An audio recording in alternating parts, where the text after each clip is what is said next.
मार्गशीर्ष संकष्टी चतुर्थी व्रत कथा। पौराणिक मान्यताओं में बताया गया है कि माता सीता को खोजने से पहले हनुमान जी ने भी यह व्रत किया था। इस व्रत के प्रभाव से वह बड़ी आसानी से सागर पार करके लंका में माता सीता तक पहुंच गए थे। आइए आपको बताते हैं इस व्रत की कथा। पार्वती जी ने गणेश जी से पूछा कि अगहन कृष्ण चतुर्थी संकटा कहलाती है। उस दिन किस गणेश की पूजा किस रीति से करनी चाहिए? गणेश जी ने उत्तर दिया कि हे हिमालय नंदिनी, अगहन में पूर्वोक्त रीति से गजानन नामक गणेश की पूजा करनी चाहिए। पूजन के बाद अर्घ देना चाहिए। दिन भर व्रत रहकर पूजन के बाद ब्राह्मण को भोजन कराकर जौ, तिल, चावल, चीनी और घृत का शाकला बनाकर हवन कराएं। इस संबंध में हम एक प्राचीन इतिहास सुनाते हैं। प्राचीन काल में त्रेता युग में दशरथ नामक एक प्रतापी राजा थे। वे राजा आखेट प्रिय थे। एक बार अनजाने में ही उन्होंने एक श्रवण कुमार नामक ब्राह्मण का आखेट में वध कर दिया। उस ब्राह्मण के अंधे माँ बाप ने राजा को शाप दिया कि जिस प्रकार हम लोग पुत्र शोक में मर रहे हैं, उसी भांति तुम्हारा भी पुत्र शोक में मरण होगा। इससे राजा को बहुत चिंता हुई। उन्होंने पुत्रेष्टि यज्ञ कराया। फलस्वरूप जगदीश्वर ने राम रूप में अवतार लिया। भगवती लक्ष्मी जानकी के रूप में अवतरित हुई। पिता की आज्ञा पाकर भगवान राम सीता और लक्ष्मण सहित वन को गए, जहां उन्होंने खरदूषण आदि अनेक राक्षस व राक्षसियों का वध किया। इससे क्रोधित होकर रावण ने सीता जी का अपहरण कर लिया।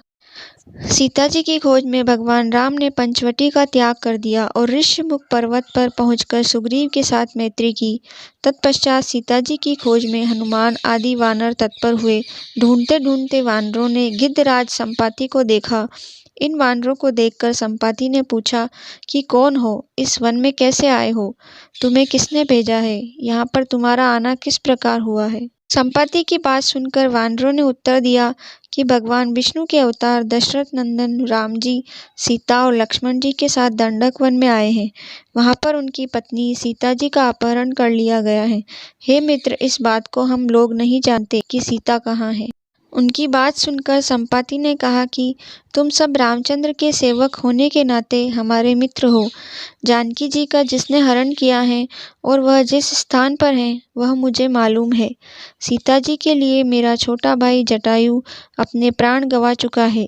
यहाँ से थोड़ी ही दूर पर समुद्र है और समुद्र के उस पार राक्षस नगरी है। वहाँ अशोक के पेड़ के नीचे सीता जी बैठी हुई हैं। रावण द्वारा अपहृत सीता जी अभी भी दिखाई दे रही हैं। मैं आपसे सत्य कह रहा हूँ कि सभी वानरों में हनुमान जी अत्यंत पराक्रमशाली है, अतः उन्हें वहां जाना चाहिए। केवल हनुमान जी ही अपने पराक्रम से समुद्र लांघ सकते हैं, अन्य कोई भी इस कार्य में समर्थ नहीं है।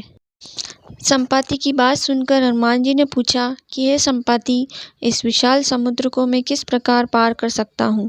जब हमारे सब वानर उस पार जाने में असमर्थ हैं, तो मैं ही अकेला कैसे पार जा सकता हूँ? हनुमान जी की बात सुनकर संपाति ने उत्तर दिया कि हे मित्र, आप संकटनाशक गणेश चतुर्थी का व्रत कीजिए। उस व्रत के प्रभाव से आप समुद्र को क्षण भर में पार कर लेंगे। संपाति के आदेश से संकट चतुर्थी के उत्तम व्रत को हनुमान जी ने किया। हे देवी, इसके प्रभाव से हनुमान जी क्षण भर में समुद्र को लांघ गए। इस लोक में इसके समान सुखदायक कोई दूसरा व्रत नहीं है। श्री कृष्ण जी कहते हैं कि महाराज युधिष्ठिर, आप भी इस व्रत को कीजिए। इस व्रत के प्रभाव से आप क्षण भर में अपने शत्रुओं को जीतकर संपूर्ण राज्य के अधिकारी बनेंगे। दोस्तों, वीडियो कैसा लगा कमेंट करके ज़रूर बताएं, और अगर आप मेरे चैनल पर नए हैं तो चैनल को सब्सक्राइब करें, वीडियो को लाइक करें और बगल में जो घंटी दी हुई है उसे ज़रूर दबाएं, जिससे आगे आने वाली वीडियो का नोटिफिकेशन आपको जल्दी मिल सके। राधे राधे।